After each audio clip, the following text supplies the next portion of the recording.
Welcome to The Other Side, Mississippi Today's political podcast. I'm Anna Wolf, and I've got my colleagues Molly Minta and Maya Miller here with me. Hi. Hello. Thank you for being here. This is a special episode because it will be hosted by us three, the Jackson team at Mississippi Today, and we'll be speaking with Robert Gibbs, a lawyer, former circuit judge, and city subcontractor, and chair of the transition team for John Horhn, who won re-election earlier this month. Welcome, Robert. Thank you. It's good to be here with you today. So as part of this new role on the transition team, one of the big items that you've been looking at is just really getting into City Hall and understanding the inner workings and really kind of assessing where things are right now. How has that been going? Actually, it's been going pretty well. First of all, I'm excited that the city has been very open to give us information. We were initially concerned that since Mayor-elect Horhn is not going to take office till July 1st, that there may be no cooperation from City Hall. But I have to say they have been totally cooperative, which has provided us with as much information as we can ask for. The question now is, how do we go through it all within a limited amount of time so that July 1st, Mayor-elect Horhn can actually take the office and be in good shape to start governing. What are some of the things that you've been asking for? Well, we've asked for everything. Basically, we've asked for all of the employees of the city and their positions. We've asked for organizational charts for the city for each department. We've asked for the pay plan. We've asked for all city contracts. We've asked for all city grants. That's pretty much it, I believe. There are probably some other things when we were meeting that came up that we asked for in addition to what we had already. But every time we asked for something, we were able to get it. The organizational charts is particularly interesting to me because when you and I had talked for the story I did about Horhn naming his transition team, I shared that we had requested organizational charts, and the city essentially said there are a lot of departments operating without organizational charts. So I'm curious, you said that the city has been receptive to sharing information, but what is the state of that information? How well documented and compiled are, these different pieces of City Hall? That's a good question because there is no recognized official organization chart for the city. At least we have not been able to receive one. What we have been able to get is each department has how their department is organized. And we've been able to get the organizational charts from those departments. And so collectively, we can put all those together and see how the city is being ran from an organizational standpoint. One of the things that I expect Mayor Horhn to do is to come up with a organizational chart that better fits the city so that anybody else, citizens, the media could ask for one and it would be available. But you're right. If you ask for a city organizational chart now, there is not one. Any other big observations from what you've gathered so far about whether it's efficiencies at City Hall or just how things are running that you could share? Well, what I would say is that what we plan to do, at least what Mayor Horhn is planning to do, is to probably make City Hall more efficient. I'm sure every administration comes in, they come up with what they believe is the best way to run the city. So I'm not here to criticize the way it's being ran now or how it's been ran in the past, but we do see there are some opportunities to improve the functioning of city government. One of the things city government is supposed to be is receptive to its citizens. And we have been a little shocked that sometimes the citizens are not the ones who get the best service. So we certainly want to improve customer service in the city. And you do that by looking at each department, making sure that each department head is someone that will be responsive to the mayor's directive. And that person then can direct his or her employees to be responsive to the mayor's directive. So one of the things I expect that you will see is more efficiency in government because that's what we're looking at, and a customer service base, employee base, if you would, where we will make sure that the customers, the citizens, the taxpayers of the city of Jackson are responded to when they need to ask a question. Who is getting the best service? Like, from what y'all have seen so far, I wanted to go back to what you said about what we found is sometimes the citizens are the ones who are not getting the best service. Well, all of the departments, there are some complaints, not only from citizens who we've heard from, but we've also heard from some complaints in some of the departments. Some of the departments feel that they don't have the support that they need. They feel that they don't have the money that they need. And we all know that the city doesn't have the money that we want to have to be able to do every function of city government. So we got to figure out that too. How do we bring in more resources so that we can give the employees the tools that they need? You know, we talked to some employees and they basically said, listen, I could do so much more if I had some tools. I could do so much more if my hands were not tired because of policies, procedures, money. And so we're going to look at those things to see if there's a better way of operating so that we can untie those employees' hands so they can do a better job. Are y'all planning to compile these findings into some type of report? Like, how can the public keep up with the transition team's efforts and sort of learn more about what y'all are finding? Well, Mayor-elect Horhn is saying he's going to do a comprehensive plan. That's not us. What we're doing right now is to basically get information enough so that he can move into the office on July 1st and be ready to govern. We asked him the other day, how long do you expect that we're going to be a transition committee? And he thinks 60 to 90 days.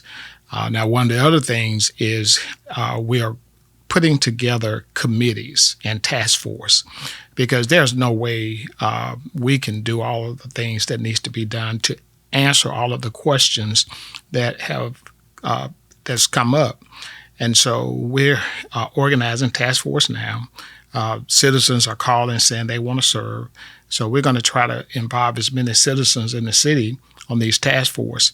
And for instance, we'll have a task force on public works. And that way we will have a group of people who will go in, research our public works department, go to other cities, see what they're doing, see what works, what does not work, so that there will be a report back to the mayor on how he should structure the public works department.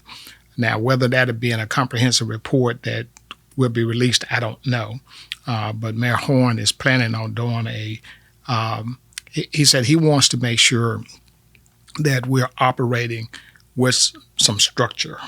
And so he wants to do a plan so that he will have a roadmap to guide the city in. Now, when he's going to do that and where the money's coming from, those are some things we're trying to figure out. When you're talking about responsiveness to residents of Jackson, I feel like it's twofold and maybe three or fourfold. That, you know, there's these systems that people can use to interact with the city, like 311, and then there's just like, are there enough, you know, city employees to address the issues that residents have? How do you kind of target each of those things, and what can you do about both? Especially when you're considering that in some cases the budget isn't allowing for the type of manpower that's needed. Well, the city has done some creative things. For instance, when there has been a man shortage problem, they've been able to enter into contracts with companies that brought the manpower and the know-how. And as we looked at some of those are working very well, and we may very well continue those. But in other instances, there's been a loss of employees for whatever reason, and those departments has to be built back up. You can't give customer service if you don't have employees who will answer the telephone calls and be responsive to the questions that's been asked.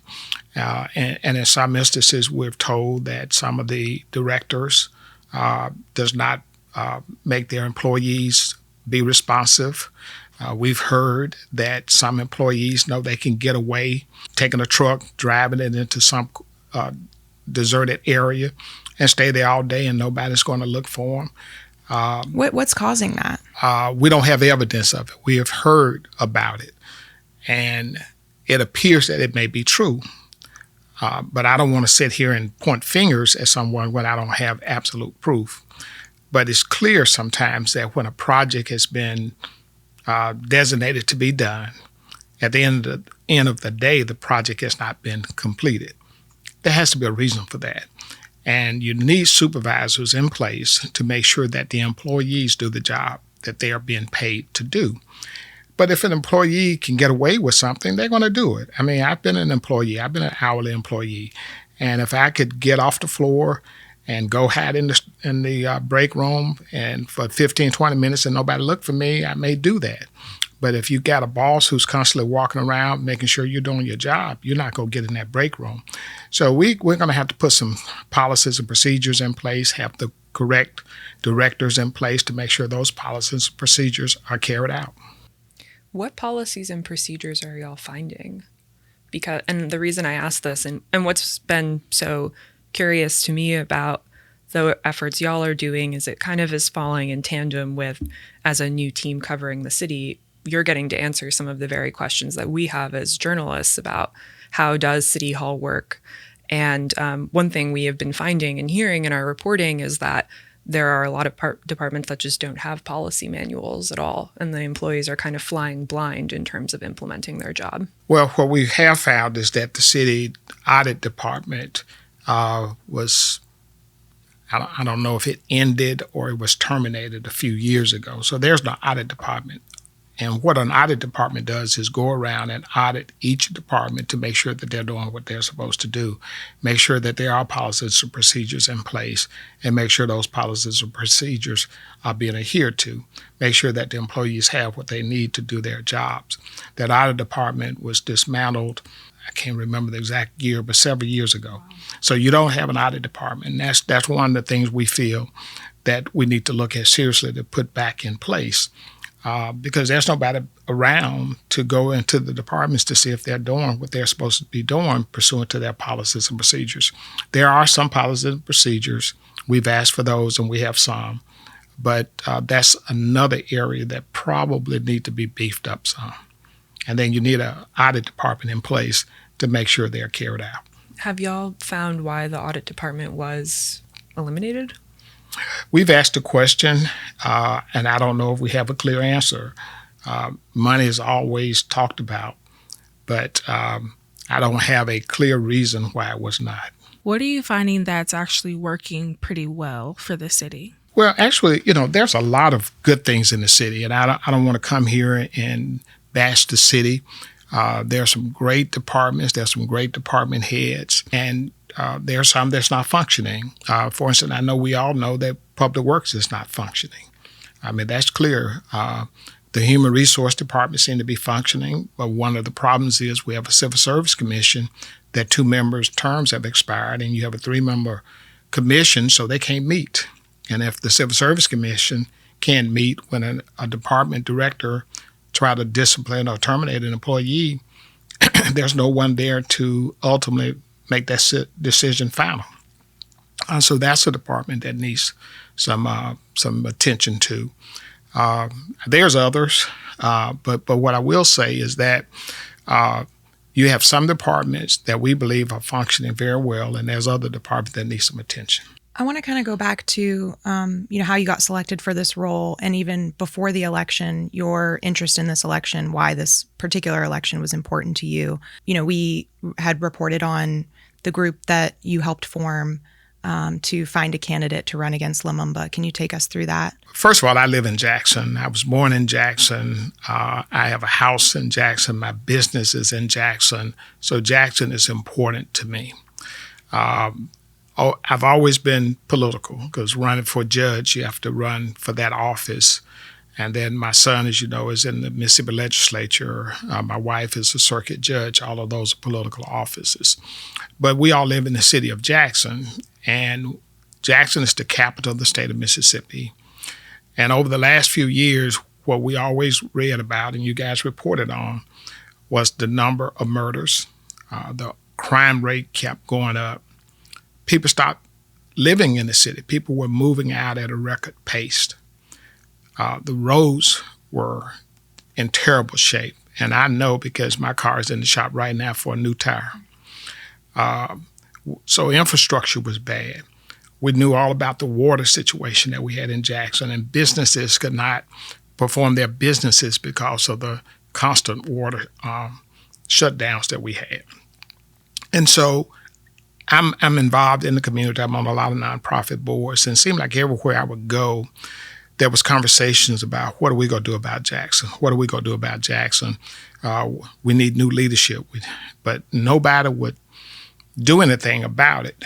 So a few friends of mine got together, and there was a group that Rita Red formed that was called Rethink Jackson. And we talked about that group and using that group as the catalyst, if you will, to start organizing, to have meetings to deal with the discussion of being the mayor. And so since we always talked about it, somebody had to start it. Somebody had to invite the people to a meeting. And I decided I would do that. So we had a meeting one night at the Capitol Club, and we had about 40 people that showed up. And that started it. The word got out that we were meeting. We were having some really positive discussions about the city, the direction of the city, and who would be the perfect person to lead that effort. So we invited several of the candidates who announced that they was running for mayor, and we interviewed them, let them present their platform. And as we went through the process, it was clear that John Horhn was the one that had answers. You know, a lot of people have ambitious. They're very ambitious. They got ideas, but they don't know how they're going to implement those ideas. And we wanted someone who could come into the office not only with ideas, but a record of achieving those ideas. And so we had a vote one night, and overwhelmingly, I think there was only one person who voted neutral, but John was the one that came out on top. And once he came out on top, we just went to work. And so I got very involved in the campaign, and I'm delighted to say that he won. And I do believe that is the one at this critical time in Jackson's history to bring about the change we need to turn the city around.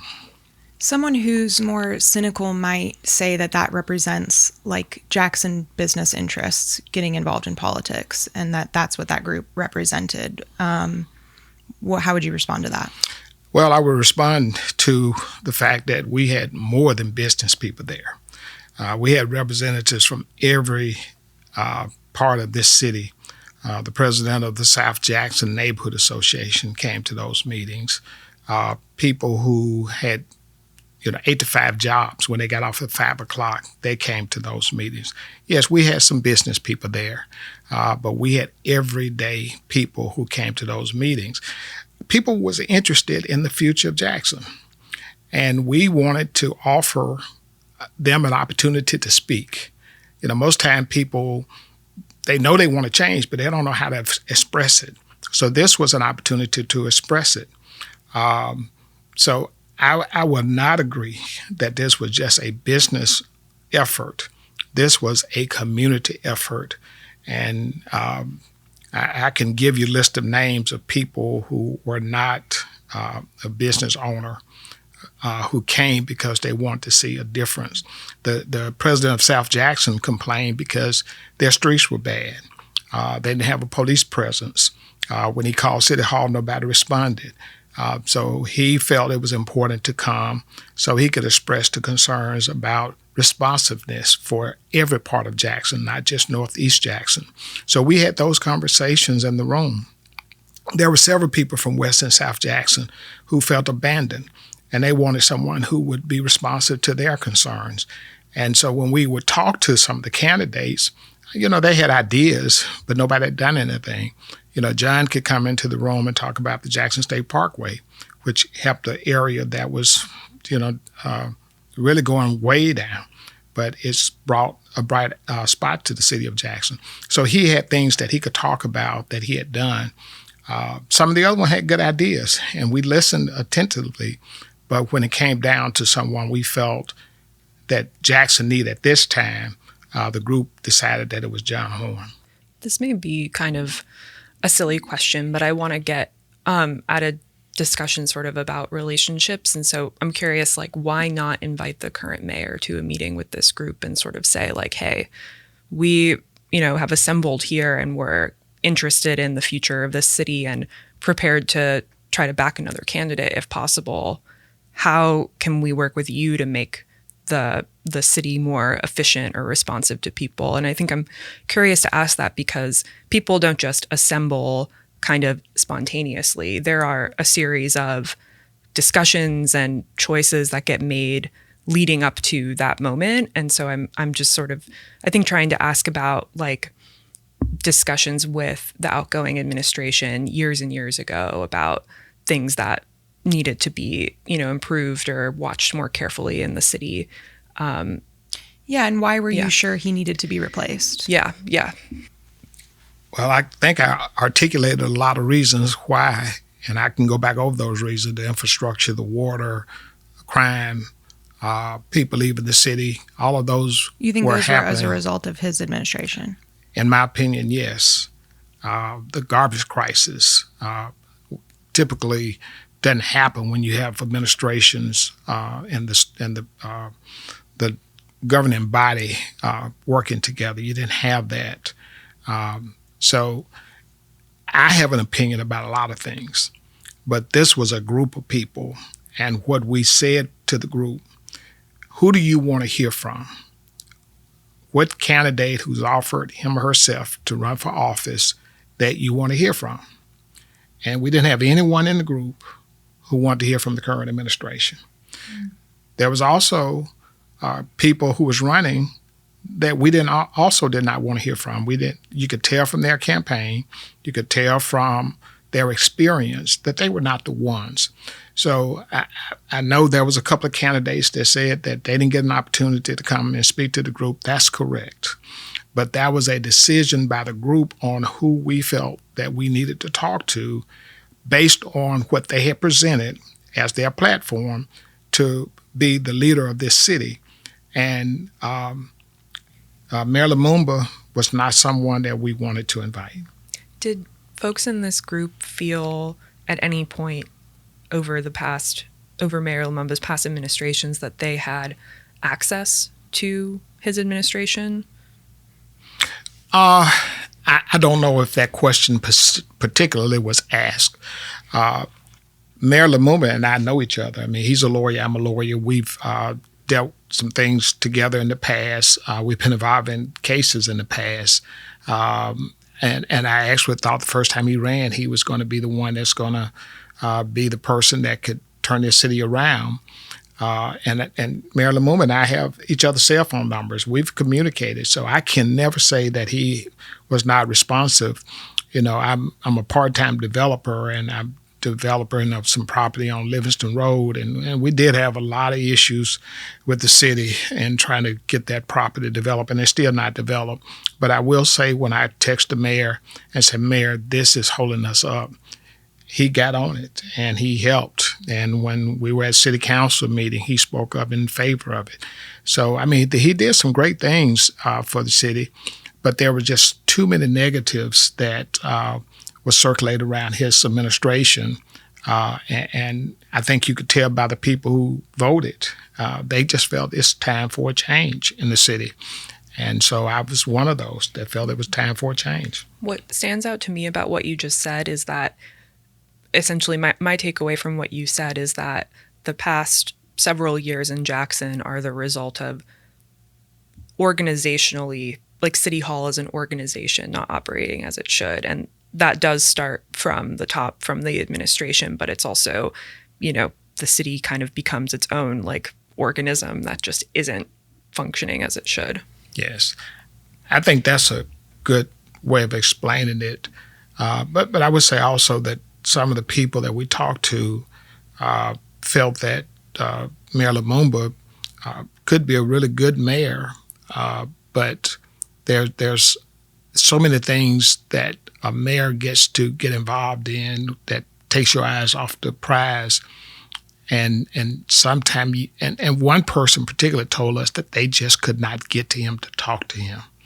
And they said, well, when we see him, he would always be responsive, but there was always roadblocks for us getting to him. So I don't know why that was.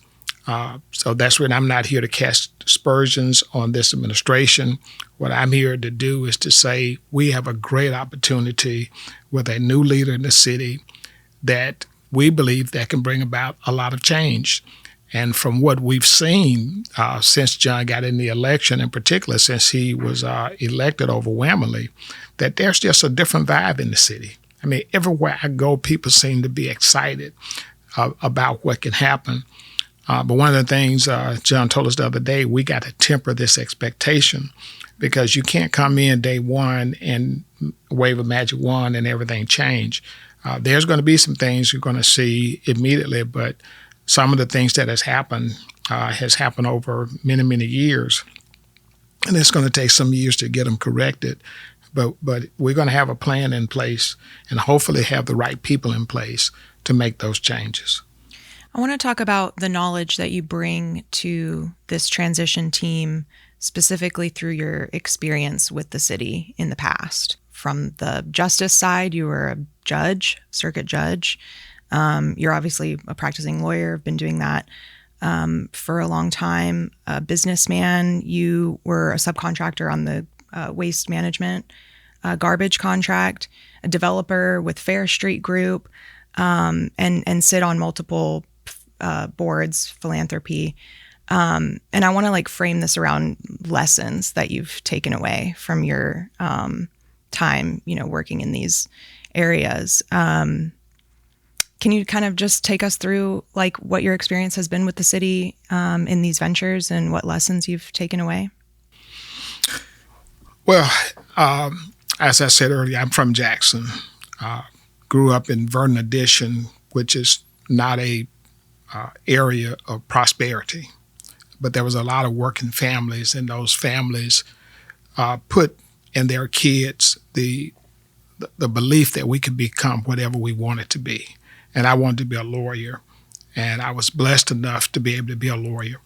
And so once I became a lawyer, I wanted to give back and to make a difference. And that's what I've tried to do, and that's the reason I've served on so many of these boards, because it was a way of giving back. And as serving on these boards, I get to see Jackson. I get to meet Jacksonians. I get to meet business leaders. I get to meet the employees for the organizations that we work with. And I was on the board of Jubilee Jam when we had Jubilee Jam. And I mean, there was just a sense of excitement. The weeks leading up to Jubilee Jam, people just got excited in those 3 days. Jackson was just a bubbling place. But then over the years, that excitement just started going away. People were no longer had the enthusiasm to encourage other people to stay. I mean, when people would say, man, why should I stay in Jackson? Years ago, we would say, man, let me tell you about Jackson. We got this, we have this. And the last few years, you would say, well, I don't know. There's, you can't get, you can't go to a bar or restaurant and have live music like you can in Clarksdale, Mississippi, for instance. And so I want to see that excitement back in the city of Jackson. I was telling the guy who just purchased the Pinnacle building and the Reason Plaza building downtown, when I was a young lawyer, I would go to the Deposit Guarantee Plaza building on Capitol Street, and people would just be walking. It was a great place just to people watch. And you go sit there now, and you may see one or two people. I want to see that back into Jackson, and I think we have the opportunity. The guy, Kumar, said that he wants to see Jackson. He's excited. He's planning on putting money into helping develop downtown.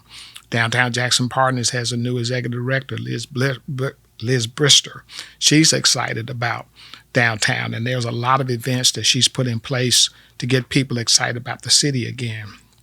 So from my standpoint, from being a person that was born here, who saw the city at its best, and now seeing the city at its worst, I wanted to see it back at its best. So, speaking of downtown development, what lessons do you take away from your work on Farish? Fair Street should be up and running now, should be an entertainment hub for the city of Jackson. That was a failed effort, in my opinion, by the Jackson Redevelopment Authority.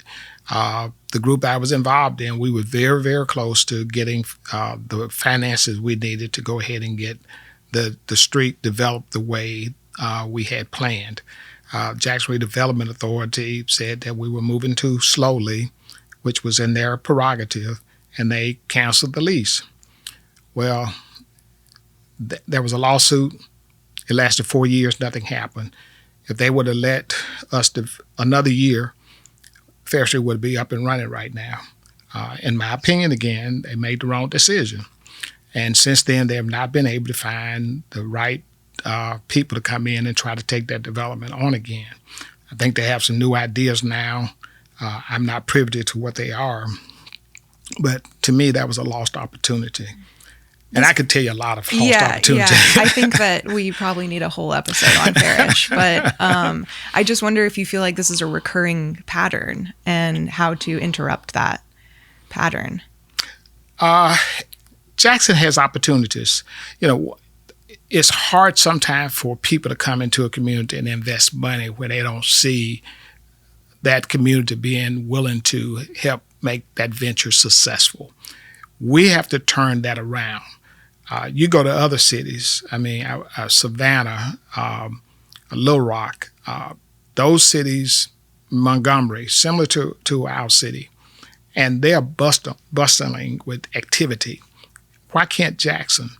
I'm on the board for Hope Credit Union, and Hope Credit Union want to be involved in helping develop Jackson. So I think you're going to see now, because again, there's this excitement, and I think when you got excitement, people are willing to invest in that excitement. We got to turn the population loss around. Why are people leaving our city? We got to turn that around. And I think once you start turning that around, you'll have people who want to invest in our community again. And those lost opportunities will become positive. Another thing, again, this is Robert Gibbs, and I'm not the mayor, and I don't want to make it think that I'm the mayor, but the colleges and universities and the junior colleges we have in this community, we have a lot of young people in this community, and we don't reach out to them to make them a part of our community. They're here for 9-10 months out of a year. Give them something to do so that they will want to stay once they graduate.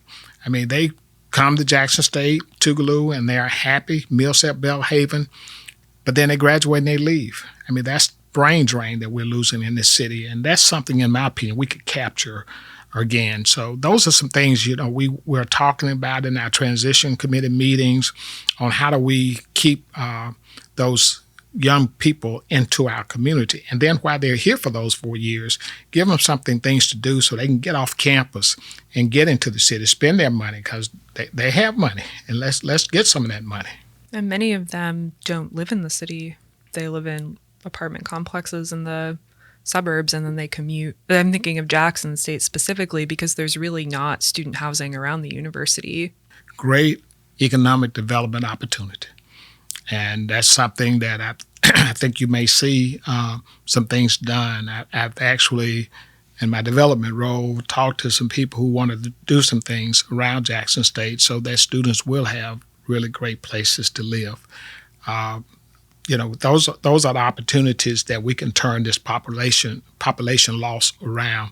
When you're losing your population, banks don't want to invest in you because they don't think it's going to be anybody there who's going to pay the loan back. So as we turn this around, I think you're going to see a lot more investments in the city. You talked a little bit about your role with nonprofits and philanthropy in Jackson, and I'm recalling that some candidates brought up the role of nonprofits in Jackson during the election, sort of calling into question the way that they have or haven't lived up to their mission. The inference being that we have these entities set up to address societal ills in Jackson, and so then why does poverty so persist? What is your perspective on this narrative? Well, all you got to do is walk down Capitol Street. Your office is on Capitol Street. You'll see it too. We have a lot of homeless people there.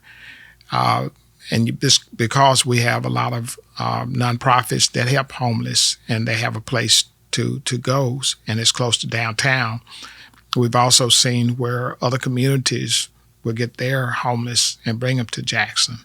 Then you got the bus station where people may leave Parchman and get a bus ticket and they're in Jackson. you got to deal with those type issues in Jackson. But these nonprofit groups, they're there for a purpose. And we talked a little bit about that because you may have 5 or 6 different groups doing the same thing. There may be a way of consolidating their efforts so then you can have a detailed plan on how to address it. And I don't have the answer to that. I haven't served on a board that dealt with homelessness. I've served on a lot of boards like United Way, Visit Jackson, the Art Council Board. I mean, I've been on so many different ones. I can't even think of all of them now. Salvation Army. And you mentioned Hope. And Hope is great. Hope is doing a lot in this community, but Hope is also in 4 other states. We have 5 states, and we're doing some great things in those states as well.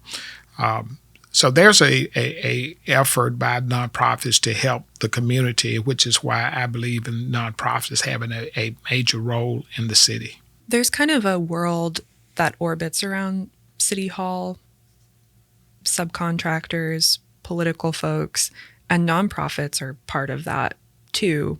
We're very curious about this, I guess this whole world that around City Hall, and we're trying to understand it. And one thing we've talked about doing is even trying a project where we're mapping like people and their connections. And I'm curious, like for people listening, what can you share about, you've been involved in a variety of different ways. Like what makes City Hall such like a nucleus? What draws all these people to City Hall, and what do people need to know or understand to better, follow what's happening in Jackson about this world? Well, the good thing is City Hall is easily accessible. The municipal clerk's office does a real good job of answering all the citizens' concerns when they come into City Hall. The city council meetings are all public. You can watch them on the city website so you can see how the government functions. But almost everything you need in a city starts at City Hall. As I talked about clean water, cities over water. Infrastructure, the city is over infrastructure. If you're going to build something, you got to get a permit. If you want to put a building in a certain place, it's got to be zoned. All those are city functions. So the city is the place, the catalyst for a lot to go on. People who start businesses, they want to get a contract. Having a government contract is a sure way of making sure you get a paycheck and you can pay your employees. So City Hall is a catalyst. Again, we've talked to a lot of people who felt that they haven't got a fair shot at contracts in the city. We've talked to a lot of people who feel that Jackson Ward is not being fair in their contracting. And by doing contracts, you can really create wealth. And so the city is a place for it. I mean, the city is $1 billion business, and the mayor is really the CEO. And you have to be able to operate a business, and City Hall is that focus. And so that's why you see a lot of people around City Hall. Going back to lessons, any lessons from your position as a subcontractor or your company's position as a subcontractor on the waste management contract, and thoughts about minority contracting at City Hall? Yes, I have thoughts on it. They ought to be fair. The bidding process ought to be fair. No one should have a heavy hand in trying to put one company above the other.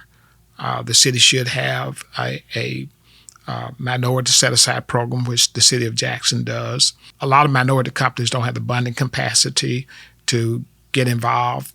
But if you have a minority set-aside program where a majority business can associate you and you get into the field, you learn the field, and then you're capable of doing it yourself the next time. My company, along with my partner, Jamie Travis, we operated waste disposal services, and we were a minority contractor to waste management. And we were able to start a company with their help and developed a company that we had our own employees, our own company that was operating in the city of Jackson. When the mayor brought in Richards, the waste management was no longer the contractor, so there was no need to have our company as a minority vendor. We're still working with waste management in other areas, but no longer in the city of Jackson.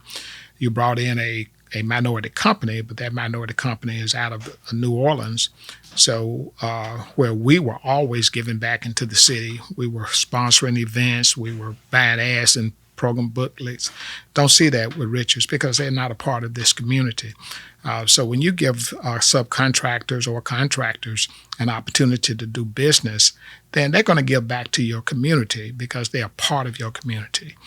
So that was one of my disappointments in the Richards contract. Now, again, I'm not here to say that it was not a fair process. I don't know. I have my opinion, but I don't know.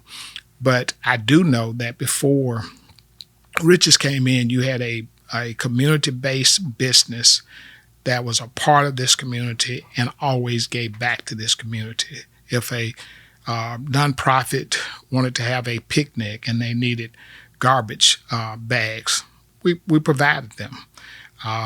You always saw waste management or waste disposal supporting these events. We supported baseball teams, softball teams.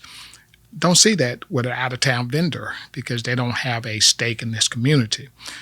So what I would like to see, but I want it fair to give people an opportunity to bid fairly on contracts and hopefully get local people to be a part of that because they will give back. And, you always hear about the dollar circulating in the community 7 or 8 times. That's important for your community to be profitable. But if that dollar is going to leave your community, then you lose that 7 or 8 times effect. And that's what I'm afraid we've done with a couple of contracts that the city of Jackson has had. What are the other contracts aside from garbage where we've done that? We've asked for all of the contracts, and I have to admit I hadn't had a chance to go through those yet because we've been looking at some other things. But the city of Jackson has hundreds and hundreds of contracts.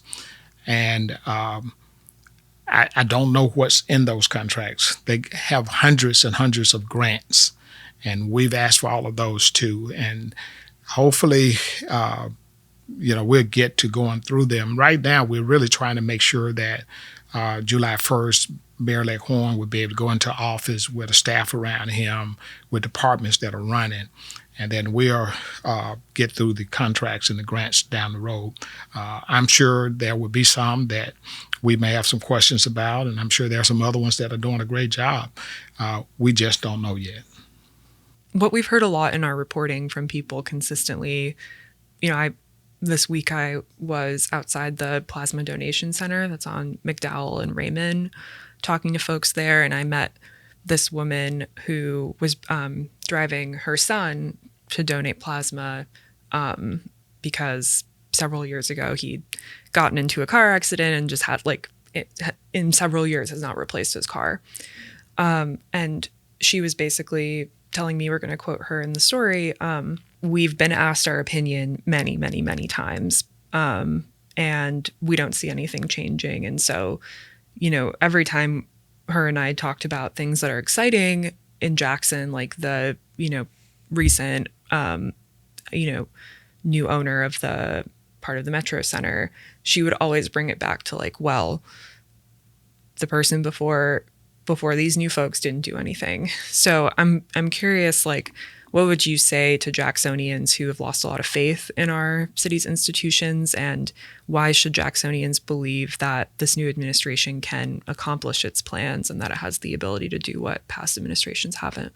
I can't answer the questions about why certain business people will take on a project and then they leave it. As I told you, I've taken on some development projects, and sometimes it's difficult dealing with the city of Jackson. We got to change that. I'm told that you can go to our surrounding communities and get a building permit in a matter of minutes. But to get a building permit in Jackson, it may take you a week, and going through department after department. Those are just some things that we got to look at and figure out how to fix it. With technology, you can fix a lot of things. And I think we got to look at the IT department for the city of Jackson to make sure that it's doing everything it's supposed to do.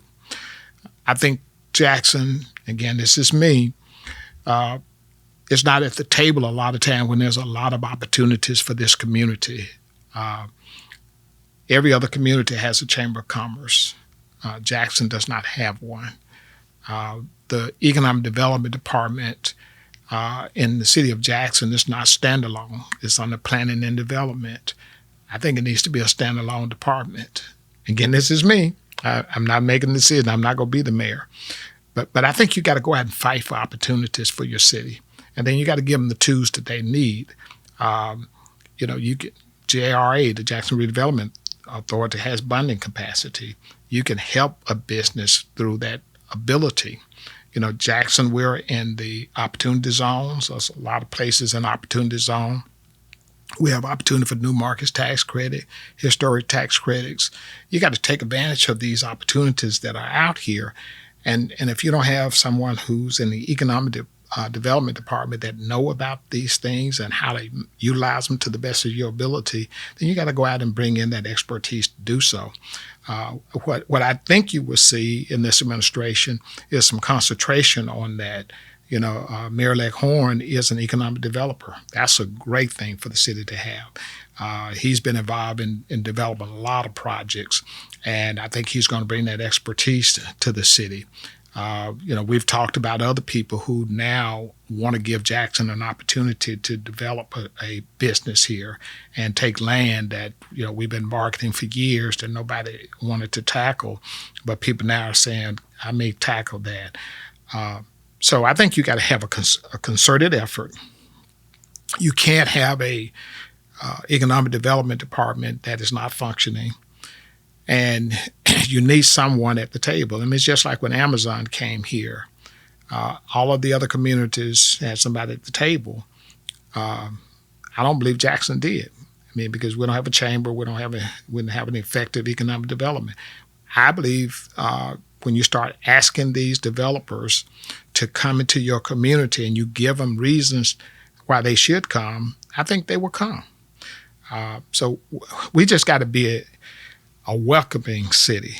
When you say visit Jackson, we mean come visit Jackson. Jackson used to have some great slogans, the crossroads of the South. And think about that. We are the crossroads. We're on I-20, I-55.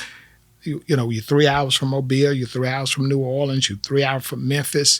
We got to take advantage of those opportunities here. And by having an economic developer in the mayor's office, I think you're going to see some of those things come about that we've missed in the past.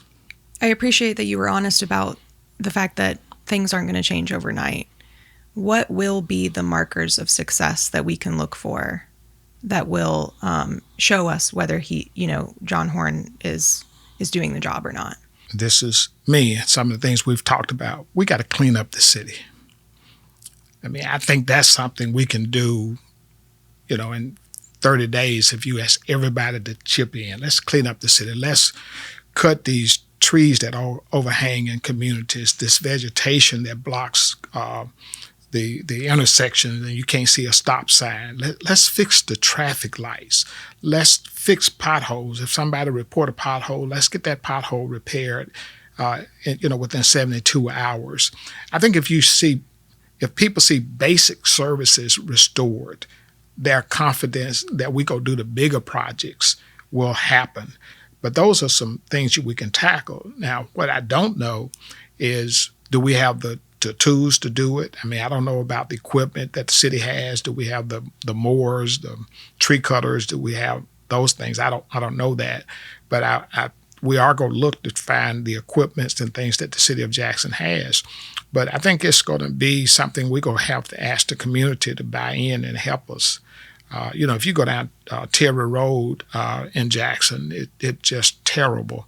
And to me, you can start going down Terry Road, cleaning it up, getting the bushes cut, get the paper off the ground, and just make it look better. And there's something about when you have somebody or some place that looks better, people receive you well. It's just like a bum walking in the store and the store manager sends him home, and that same bum go put on a suit and walk back in and nobody pays attention to him. We got to have Jackson a clean city so that people won't even notice when they go down the streets that it's dead trees and dead limbs that nobody's tackled for years. So I think you're going to see some immediate things that's going to give people confidence. But the largest things just going to take a while. I mean, we can't pave every street in Jackson within 30 days. That's just not going to happen. But we can take care of some potholes so that people are not tearing up their cars and their tires. So I think you'll see some things like that. Thank you so much again for joining us. Thank you for inviting me. Be happy to come back if you want me to.